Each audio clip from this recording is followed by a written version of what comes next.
Krishna devotees, please accept my very best wishes. All glories to Srila Prabhupada.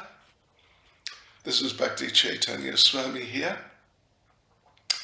and we are continuing with our Bhakti Vaibhava seminar. Last we just concluded the third canto after 101 sessions, right? Yes, quite a program that was. And now we're going on to the fourth canto, which promises, possibly at least, to even be longer. So anyway, we'll see how it goes. Right, so first of all though, as always, let us begin with our prayers. Nama Om Vishnu Padaya Krishna Prestaya Bhutale Shrimati Bhaktivedanta Swaminiti Namane Namaste Saraswati Devi Gauravani Pracharane Niravishesha Shunyavadi Paschachade Jatarane Sri Krishna Chaitanya Prabhu Nityananda Sri Advaita Gadadha Shivas Adi Gaura Bhaktivrinda Hare Krishna, Krishna Krishna, Hare Hare, Hare Rama, Rama Rama, Hare Hare. Vanchkalpatarubhyascha kripa sindhubhya eva cha, patitanam pavanebhyo vaishnavebhyo namo namaha. Yes, so very good. This is fourth canto, Bhakti Vaibhava seminar, and this is day number 1, beginning chapter 1 of the fourth canto. Chapter 1 is titled Genealogical Table of the Daughters of Manu. Manu in this case means Swayambhuva Manu. So that's what we're going to go into first, and I would say it'll take 2 or 3 days, something like that, because let's see how it goes first of all. Right, so let me just run through the sections. First of all, the very first chapter is basically an introduction. It's an introduction, and even Srila Prabhupada, he begins by offering his obeisances to Srila Bhaktisiddhanta Saraswati, to Lord Chaitanya, to the 6 Goswamis, then Srimati Radharani, Lord Krishna, in the first paragraph, and then in the second paragraph he really gets into it. Well, it's an introduction, so the second paragraph actually, he introduces the chapters of this whole canto. In fact, there are 31 chapters, and we'll just note the basic themes, as Srila Prabhupada does in the second paragraph of this purport of the first verse of the first chapter of the fourth canto. And then we'll get into the real, the actual subject matter in detail. So that's an introduction, verse 1. Then the second section we call the children of Akuti, who's one of the main daughters. This is from verse 2 to verse 5. And in fact, directly or indirectly, the rest of this whole chapter is describing the descendants of Akuti. Then third section is verse 6 to verse 8. And that's the children of Yajna and Daksina. The children of Yajna and Daksina, verse 6 to verse 8. Then the fourth section, verse 9 to verse 11, 4 other children of Manu, Swayambhuva Manu, 4 other children, verse 9 to verse 11. Then the fifth section, the descendants of Kardama's 9 daughters. And that is from verse 12 to verse 14, but actually it's kind of, there's a sort of overlapping situation. It really goes on from verse 12 even to verse 42. Yeah. Then the sixth section, verse 15 to verse 33, is the children of Atri Muni. The children of Atri Muni, verse 15 to verse 33. Then from verses 34 and verse 35, just 2 verses together, the children of Angira, Angira Muni, the children of Angira, 34 and 35. And then section 8, 36 to 42, the children of the last of Kardama's daughters. He had 9 daughters we just mentioned.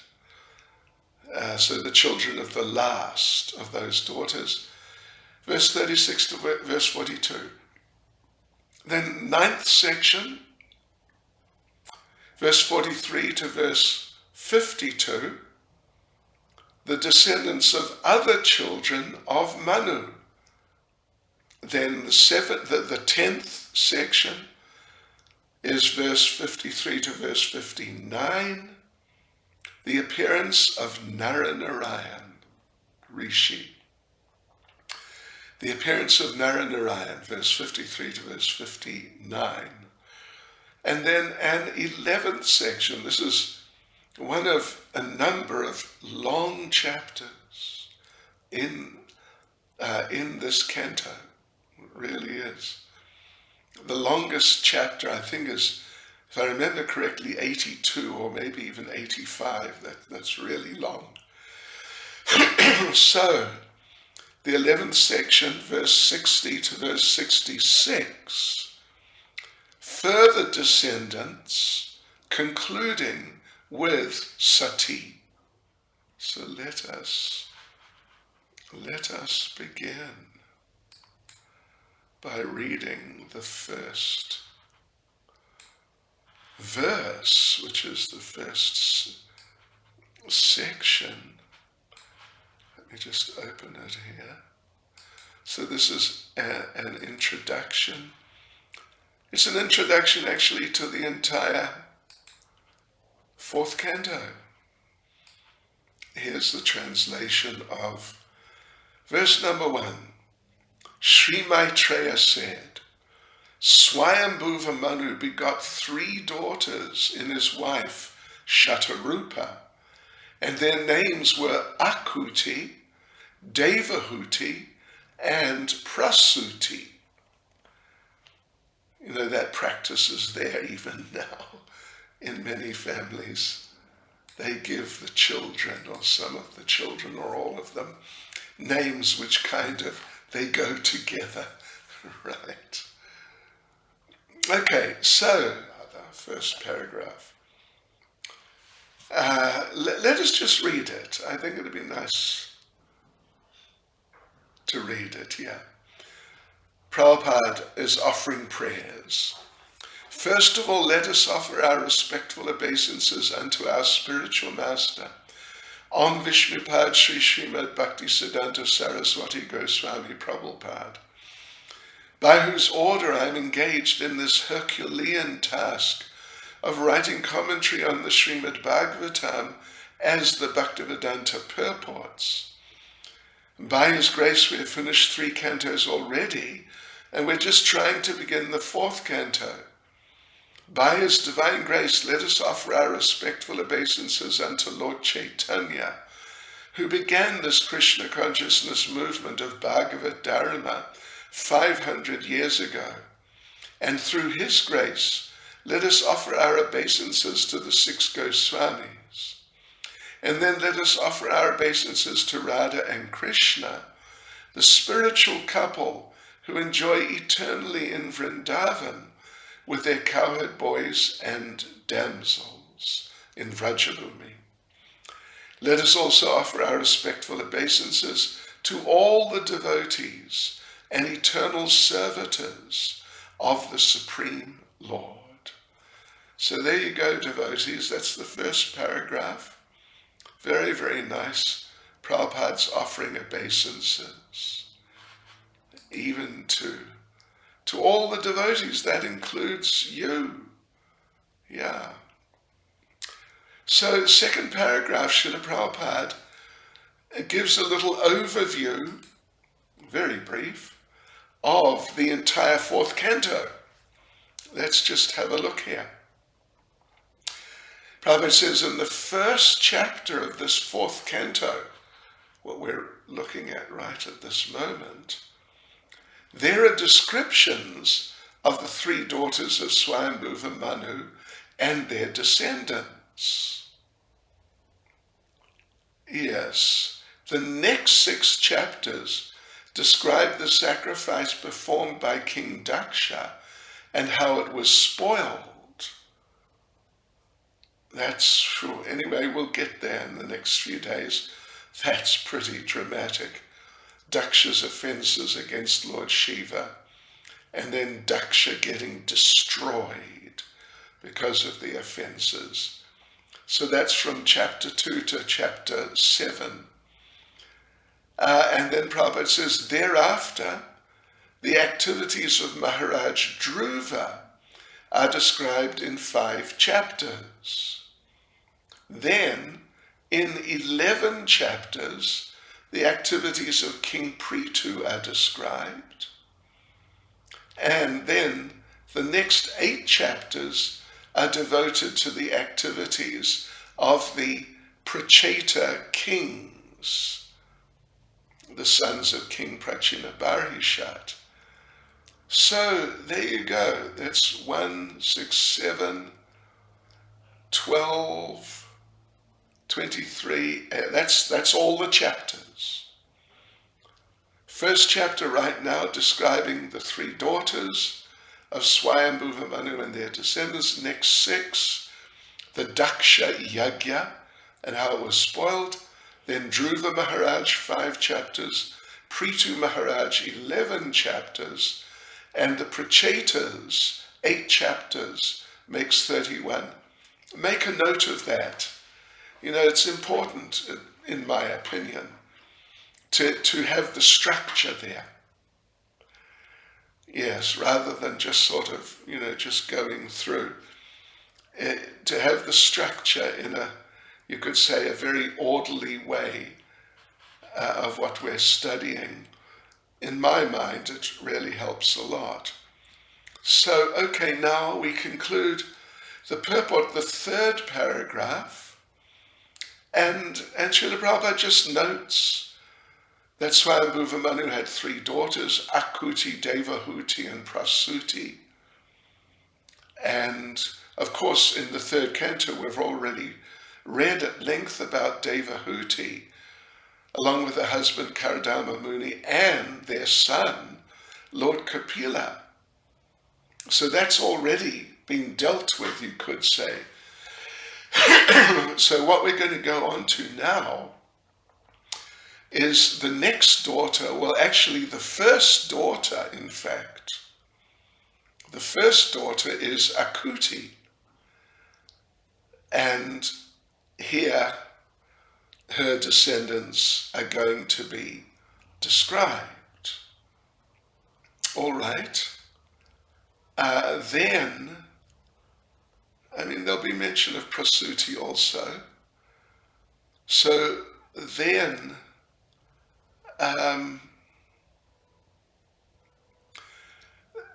Next point is Swayambhuva Manu also had two sons. Yeah, also had two sons. Okay, so on we go to the next section. As we normally do, we read through all the verses of a section before we go into the details. So let's do that right now. So the second section from verse 2 to verse 5, we've called the children of Akuti, although actually the rest of the chapter is directly, indirectly, in one way or another, describing the descendants of Akuti, in fact. Okay, so here's the translation of verse 2. Akuti had two brothers, but in spite of her brothers, King Swayambhuva Manu handed her over to Prajapati Ruchi on the condition that the son born of her be returned to Manu as his son. This he did in consultation with his wife, Shatarupa. Now there's a very specific reason for that, and that will be clarified shortly, but that's just the verse, at least at this stage. And verse 3. Ruchi, who was very powerful in his Brahminical qualifications and was appointed one of the progenitors of the living entities, begot one son and one daughter by his wife Akuti. Verse 4. Of the two children born of Akuti, the male child was directly an incarnation of the Supreme Personality of Godhead, and his name was Yajna, which is another name of Lord Vishnu. The female child was a partial incarnation of Lakshmi, the goddess of fortune, the eternal consort of Lord Vishnu. Right, and finally in this section, verse 5, Swayambhuva Manu very gladly brought home the beautiful boy named Yajna, and Ruchi, his son-in-law, kept with him the daughter Daksina. That's the basic idea, because that son of Ruchi and Akuti is the Supreme Personality of Godhead himself. And Swayambhuva Manu wanted to have him as a son, although he had two sons of his own, but he wanted a son who was the Supreme Personality of Godhead. All right, so back to verse 2, here we go. Akuti had two brothers, but in spite of her brothers, King Swayambhuva Manu handed her over to Prajapati Ruchi on the condition that the son born of her be returned to Manu as his son. This he did in consultation with his wife, Shatarupa. Right, so there's a purport here. Let's have a look through. Prabhupada explains the system, Vedic system, which is operational here. It is called Putrika-dharma. Putrika-dharma means by executing religious rituals you get a son, although you are sonless, you have no son by your wife. So Prabhupada explains sometimes a person who has no son gives his daughter to a husband on condition that the grandson will be returned to him,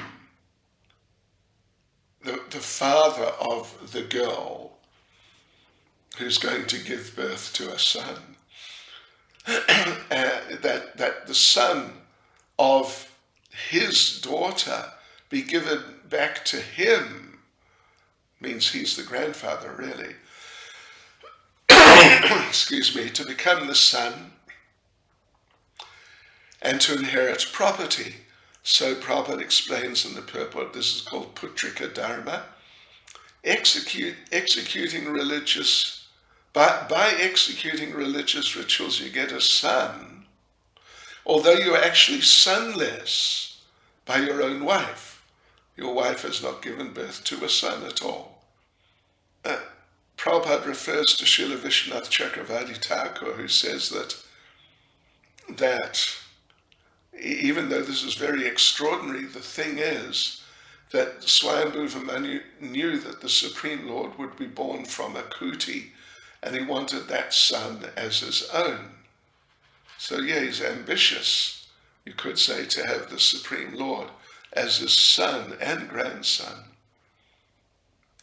And Prabhupada makes an interesting point, that this Putrika-dharma can be done today also, on the basis of the example of Manu. Even today, by whoever. Yes.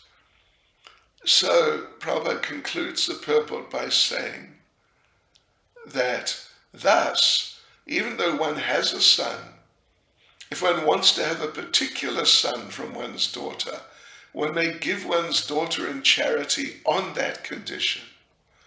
That is the opinion of Srila Jiva Goswami.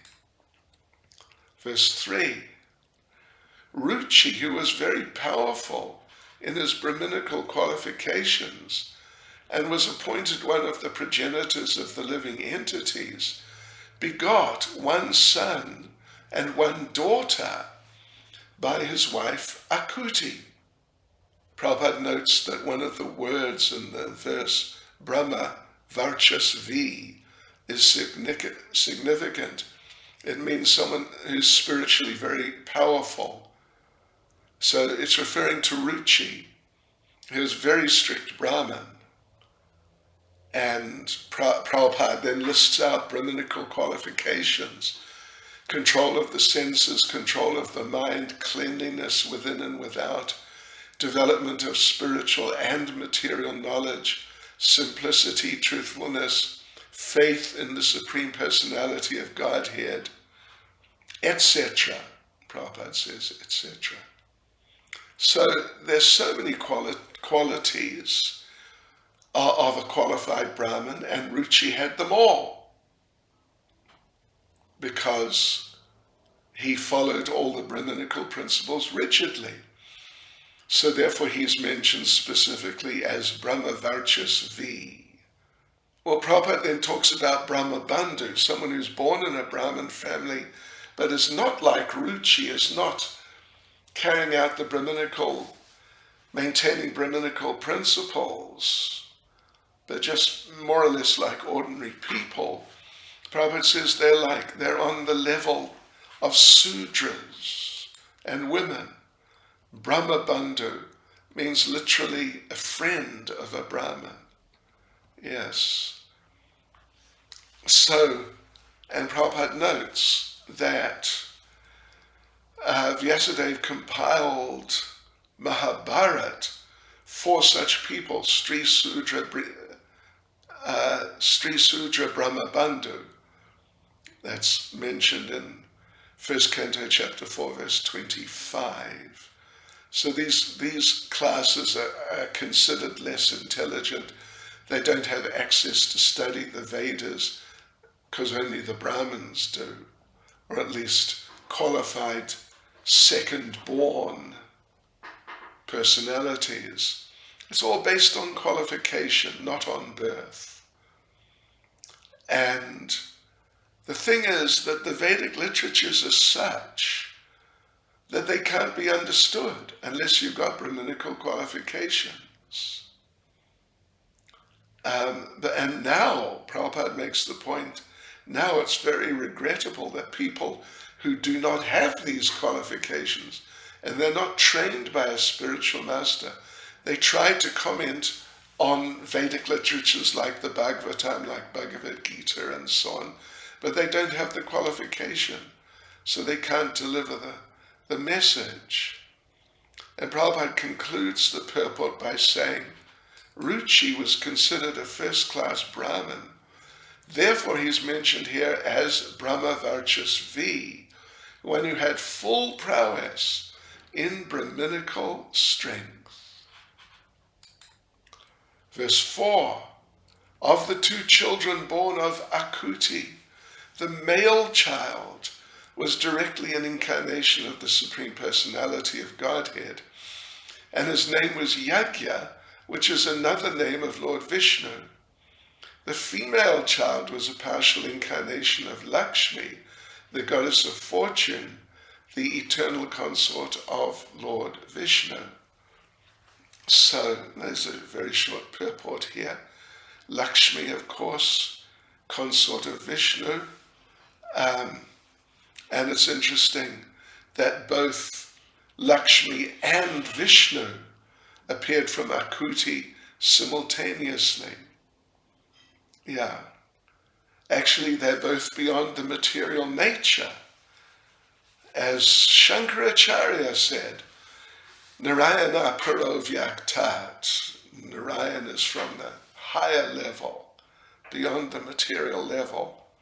So the thing is, and it's an interesting point, isn't it? Gosh, if you look at the end of this little purport, that they have an eternal relationship, the Lord and his eternal consort Lakshmi. So these two appeared together. Prabhupada says their eternal relationship cannot be changed. And Yajna, the boy born of Akuti, later married the goddess of fortune. In other words, he married his sister. I mean, she's more or less, she's sister, but she's kind of twin even. They're born at the same time. But the thing is, they're not just conditioned souls who happen to get born in certain ways.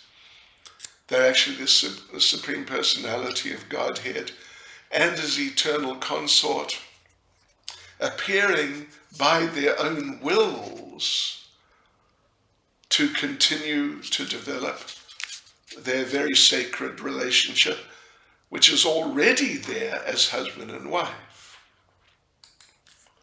Okay, verse 5. Swayambhuva Manu very gladly brought home the beautiful boy named Yajna, and Ruchi, his son-in-law, kept with him the daughter, Daksina. Okay, so later on they're going to come together again. All right, so there's a fairly substantial purport here. Yeah, kind of moderately. So Manu was very happy that a boy was there, boy and girl. He was afraid that if there'd only been one child, and it happened to be a son, and he, Swayambhuva Manu, took that one child, Ruchi might have been unhappy, but no, he gets to keep the girl Daksina. And the boy, Supreme Lord, Yajna, he came back to Swayambhuva Manu. So Yajna, of course, is a name of Lord Vishnu. It comes from the term, it's in the purport there, Yajusham Pati, which means the Lord of all sacrifices. And just in the Yajurveda, Prabhupada mentions, but it's not just the Yajurveda, throughout the Vedic literatures, we find that the Supreme Personality of Godhead is the Lord of all sacrifices. And the beneficiary of the sacrifices is always Lord Vishnu. Prabhupada refers us to Bhagavad Gita chapter 3 verse 9, very famous verse, Yagyaratat karmana. One should do one's duties only for Yajna or Vishnu. And if one doesn't do that, or if you don't do devotional service, you're going to get reactions. Reactions. Sometimes people even devotees, get such reactions. Yeah, so one way or the other we'll be responsible for the results of what we do if we don't do everything as sacrifice for the Supreme Personality of Godhead. Yeah. So otherwise, generally, there's always reaction for any activity, but when it's done for the Lord, there's no reactions. So therefore, if one acts for Him, for His pleasure, one will not become materially entangled. So Prabhupada concludes the purport by saying, from the very beginning, one should try to act in Krishna consciousness that will free one from the reactions of material activities. So devotees, we go on to the third section, verse 6 to verse 8. The children of Yajna and Daksina. Right, so let's read the verse. The Lord of the ritualistic performance of Yajna means this son of Ruchi and Akuti who came back to Swayambhuva Manu and who's a form of the Lord.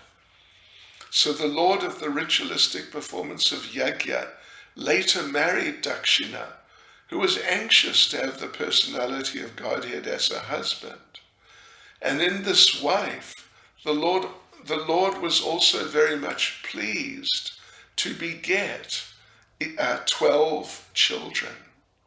Purport. So Lakshmi and Narayan, they're always the ideal couple.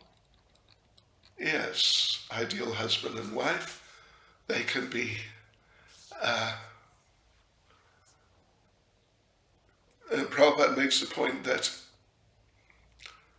if you get a husband and wife who are like very first class, then there's a practice in traditional Indian situations to compare them to the real Lakshmi Narayan. Because Lakshmi Narayan are forever happy as husband and wife. So Prabhupada makes some interesting points in the purport that husband should remain satisfied with his wife and wife should remain satisfied with husband and not somehow or other try to become ambitious and see if you can do better, get a better husband or wife. And Prabhupada mentions Chanakya Pandit says, if the husband and wife are always satisfied with one another, the goddess of fortune automatically comes to the household. So in other words, if the husband and wife don't have disagreements, all material opulence comes and good children are born.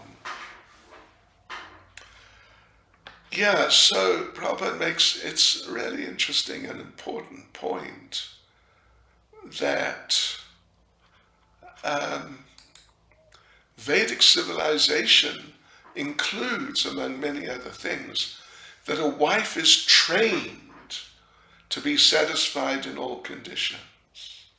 And the husband must please her with sufficient food, ornaments, and clothes.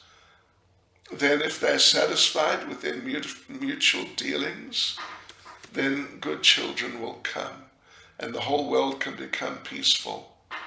But unfortunately in Kali Yuga you don't get so many. Prabhupada says there are no ideal husbands and wives, and you get so many unwanted children.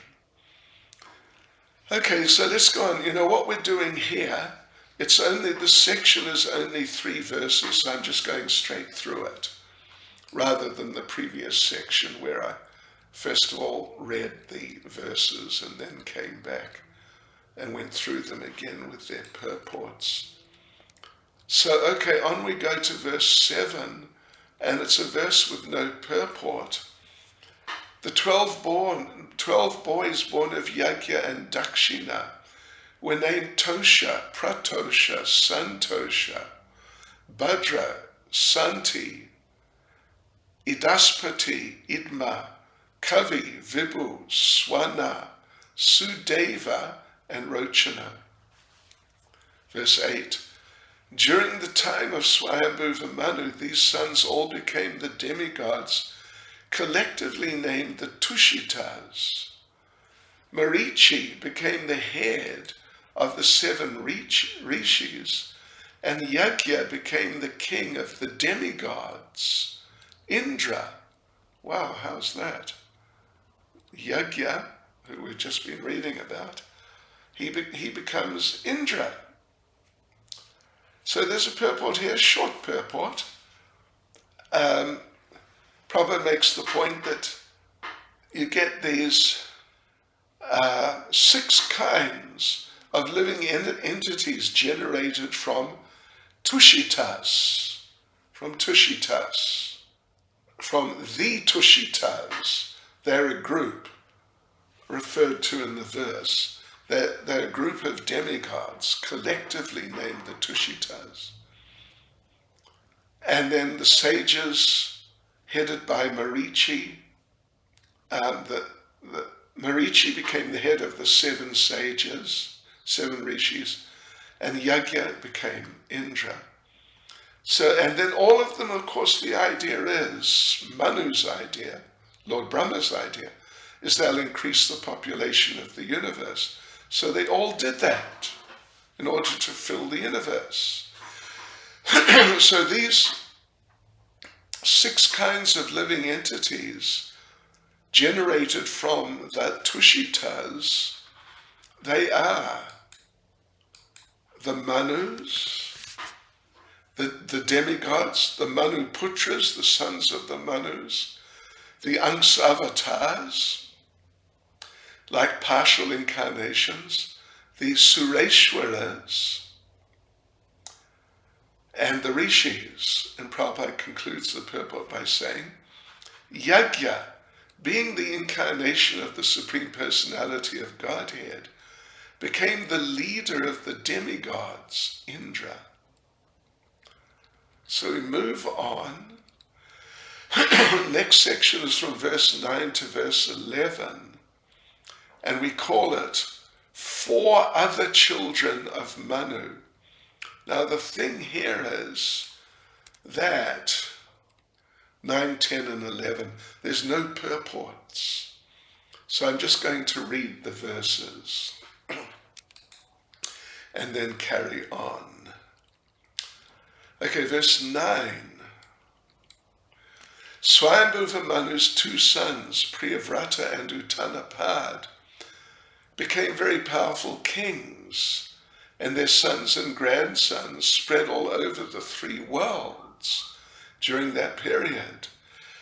Verse 10, my dear son, Swayambhuva Manu handed over his very dear daughter, Devahuti, to Kardama Muni. I've already spoken to you about them, and you've heard about them almost in full. Verse 11, Swayambhuva Manu handed over his daughter Prasuti to the son of Brahma named Daksha, who was also one of the progenitors of the living entities. The descendants of Daksha are spread throughout the 3 worlds. Right, so we go on to the next section, which is verses 12, 13, and 14, which we've called the descendants of Kardama's 9 daughters, 12, 13, 14. And again, there's really a bit of a shortage of purports, so we'll just read straight through. Verse 12. You've already been informed about the 9 daughters of Kardama Muni, who were handed over to 9 different sages. I shall now describe the descendants of those 9 daughters. Please hear from me.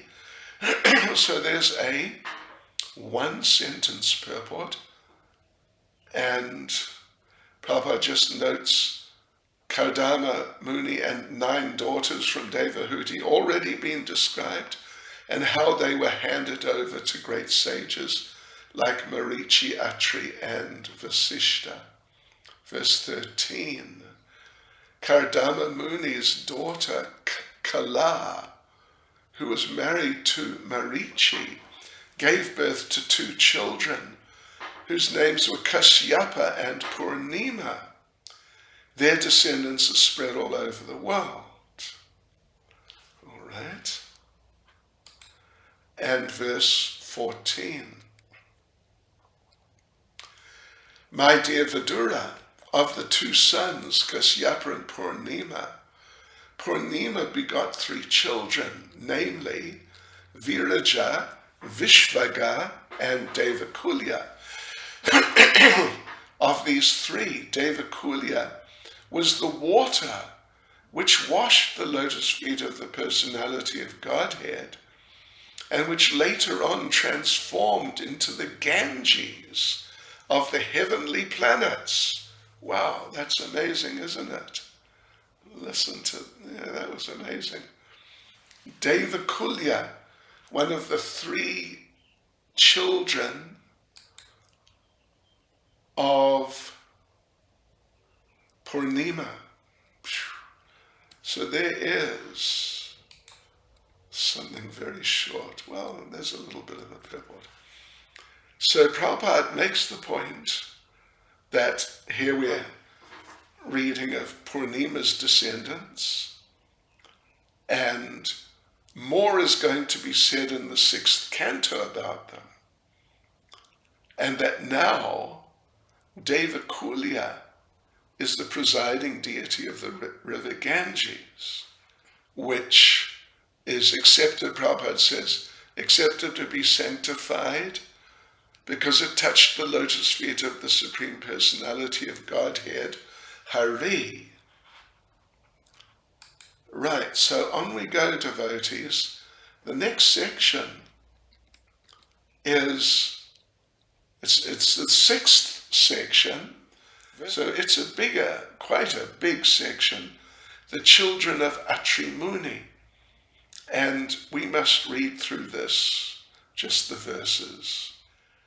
Verse 15, Anasuya, the wife of Atri Muni, gave birth to 3 very famous sons, Soma, Dattatreya, and Devasa, who were partial representations of Lord Vishnu, Lord Shiva, and Lord Brahma. Soma was a partial representation of Lord Brahma. Dattatreya was a partial representation of Lord Vishnu, and Durvasa was a partial representation of Lord Shiva. Verse 16, after hearing this, Vidura inquired from Maitreya, my dear master, how is it that the 3 deities, Brahma, Vishnu, and Shiva, who are the creator, maintainer, and destroyer of the whole creation, became the offspring of the wife of Atri Muni? Good question. Okay, verse 17. Maitreya said, when Lord Brahma ordered Atri Muni to create generations after marrying Anasuya, Atri Muni and his wife went to perform severe austerities in the valley of the mountain known as Riksha. 18. In that mountain valley flows a river named Nirvindya. On the bank of the river are many ashok trees and other plants full of palasha flowers. And there's always the sweet sound of water flowing from a waterfall. The husband and wife reached that beautiful place. 19.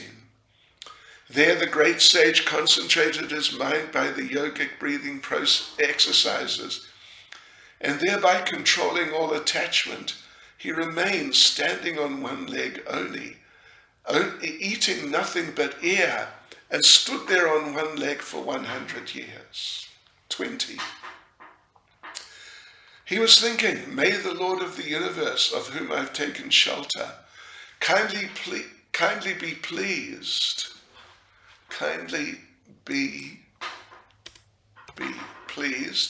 to offer me a son exactly like him. 21. While Atri Muni was engaged in these severe austerities, a blazing fire came out of his head by virtue of his breathing exercise, and that fire was seen by the three principal deities of the three worlds.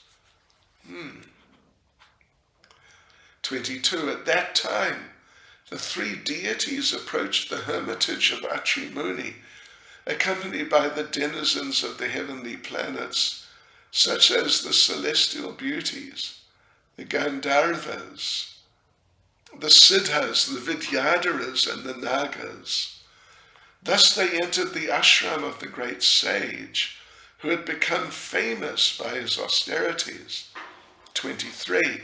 The sage was standing on one leg, but as soon as he saw that the three deities had appeared before him, he was so pleased to see them all together that despite great difficulty, he approached them on one leg. Thereafter he began to offer prayers to the three deities, who were seated on different carriers, a bull, a swan, and Garuda, and who held in their hands a drum, kusha grass, and a discus. The sage offered them his respects by falling down like a stick. 25. Atri Muni was greatly pleased to see that the three devas were gracious towards him. His eyes were dazzled by the effulgence of their bodies, and therefore he closed his eyes for the time being. 26 and 27 together.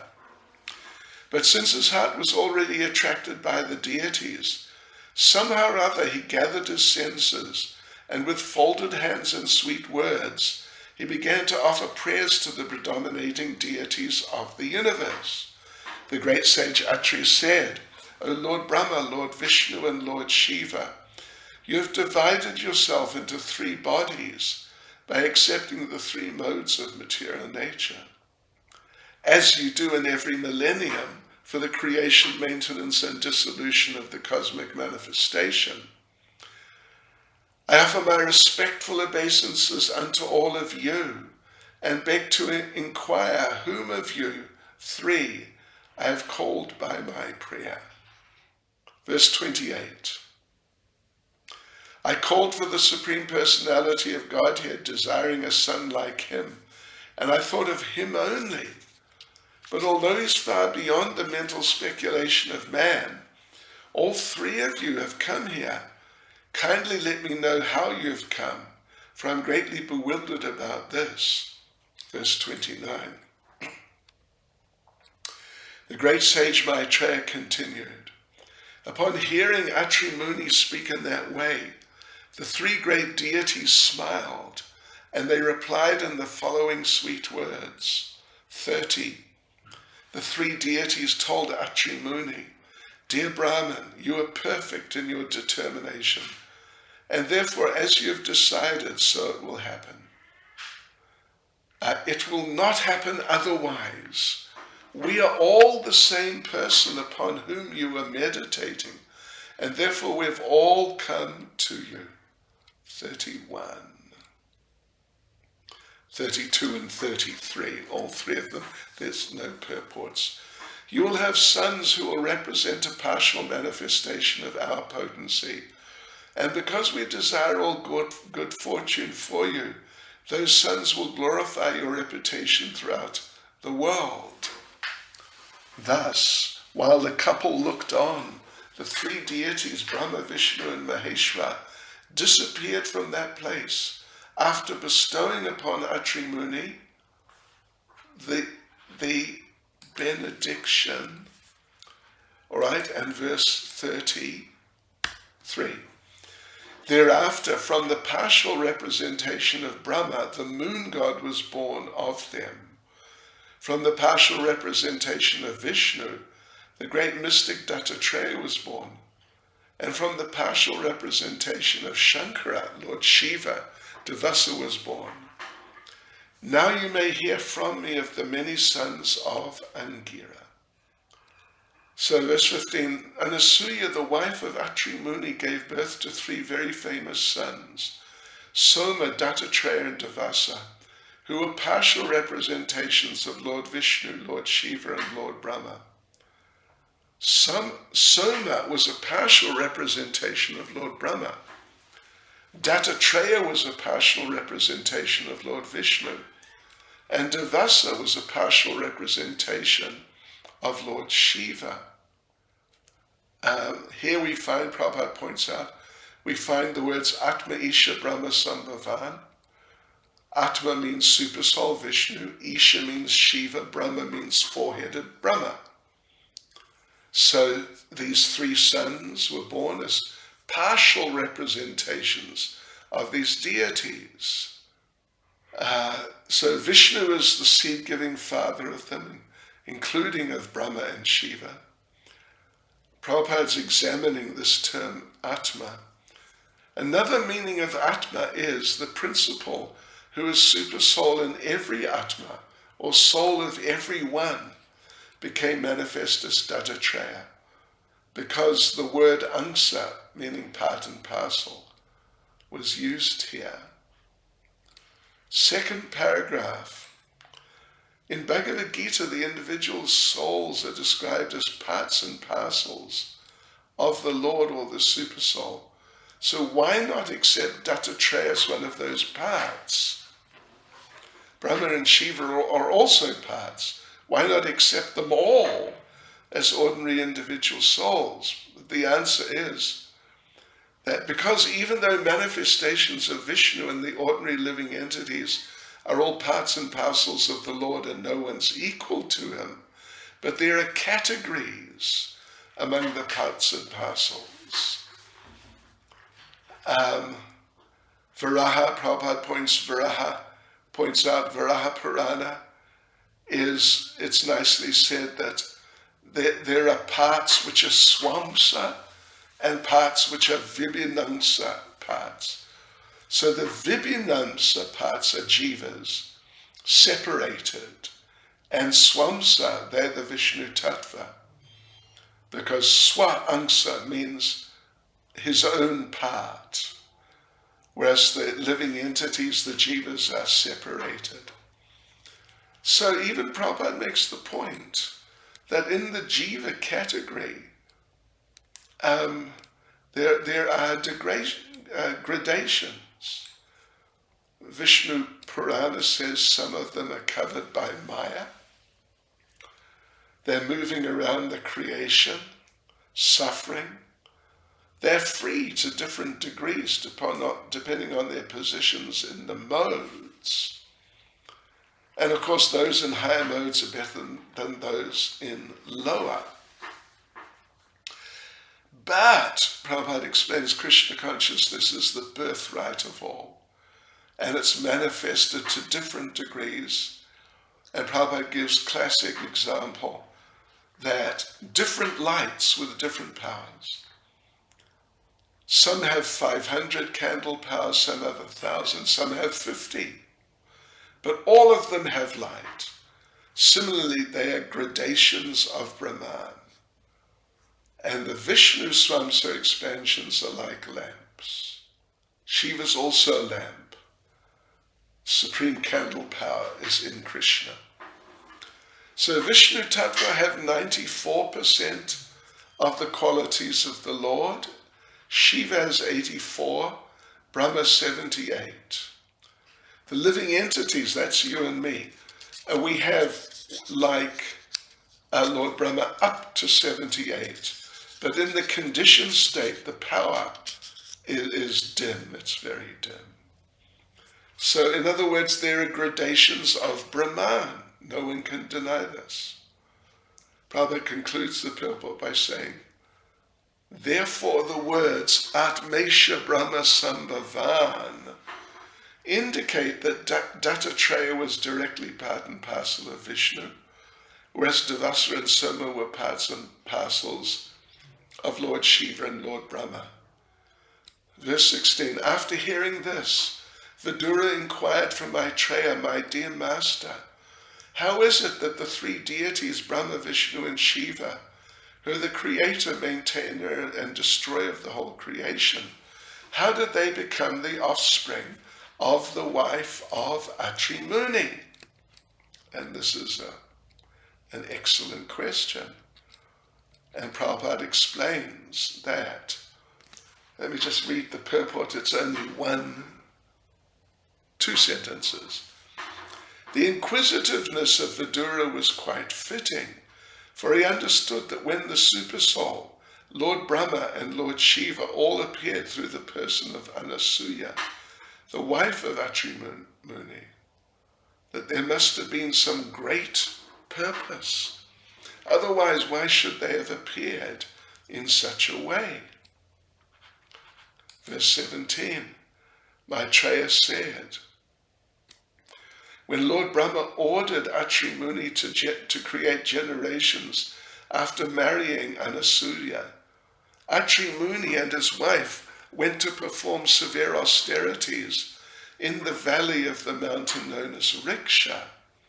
Verse 18, in that mountain valley flows a river named Nirvindya. On the bank of the river are many ashok trees and other plants full of palasha flowers. And there's always the sweet sound of water flowing from a waterfall. The husband and wife reached that beautiful place. I'll just read one more verse. There, the great sage concentrated his mind by the yogic breathing exercises, and thereby controlling all attachment, he remained standing on one leg only, eating nothing but air, and stood there on one leg for 100 years.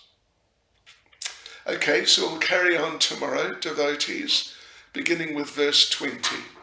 Hare Krishna, Srila Prabhupada Ki Jai.